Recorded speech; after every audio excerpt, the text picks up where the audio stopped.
First of all, it's important to find image that is shown enough contrast. For example, this brick wall shown in this video has a lot of contrast with dark, deeper parts compared with the higher, lighter parts in the image. We open up the image in Photoshop.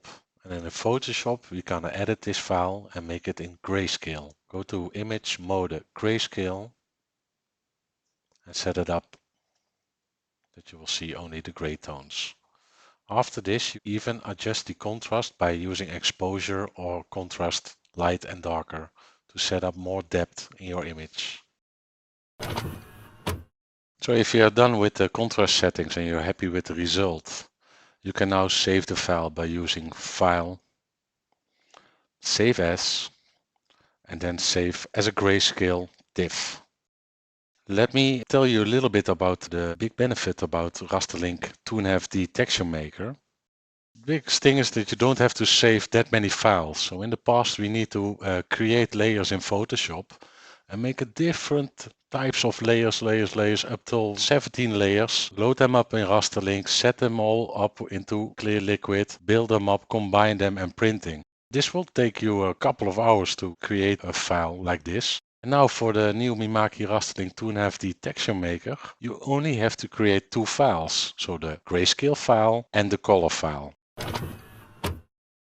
In Illustrator, I'm gonna show you how to set up these two files by only a few clicks before you can start printing. We only have to open two files, and that means the color file and the grayscale file. Let's open them in Rasterlink. And after that, we select the grayscale file. With the grayscale file, we go to Job Attribute and set it to monocolor. Pop-up will open and we choose the black one and set it up to clear. So the black will be replaced to clear. In the same settings at the Job Attribute, we choose the UV mode and choose the famous 2.5D Texture Maker. We have different settings to do. So the luminance, that's the settings of the UV light, normally just 100%. The layers you can choose, you can go from layer 1 until 17 layers. And then the slant and order, how we want to build up the clear liquid. So we can do a fluent order of the clear liquid, but also we can do it straight. If the settings are okay, you can press OK. And then you see that the preview in the thumbnail is starting to turn green.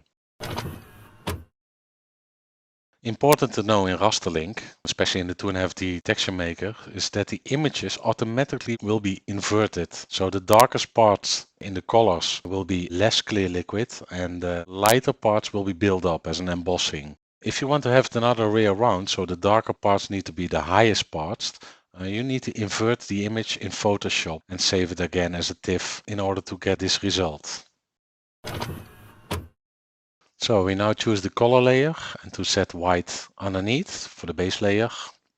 You can choose the density of white, in this case 2 times 90%.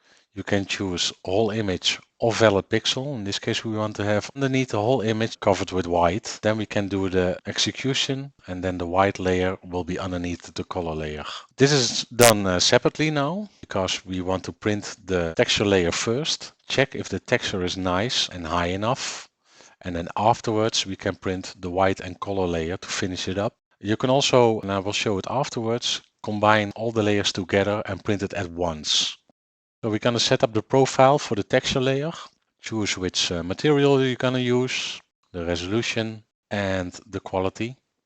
So we can now see the preview, and after that choose Rip and Print and start printing. Now going to the JFX 200EX, load up the material, press on the vacuum and start detecting the height by using the gap pin.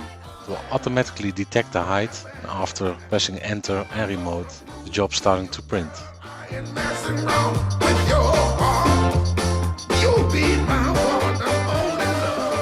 the meanwhile, I will also explain you how to composite the layers in order to print all the layers at once.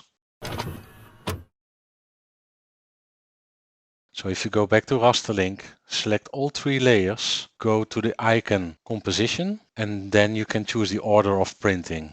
You can change the order of printing by just moving up and down the thumbnail, and the lowest part, in this case the clear 2.5D texture, will be printed at first, and then the white, and then the color.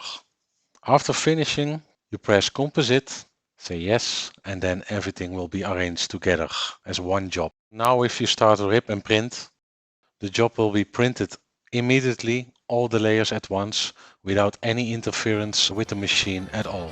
So now you can see, within a few steps, you can make these beautiful effects on 2.5D printing in combination with Rasterlink 6 and JFX 200DX.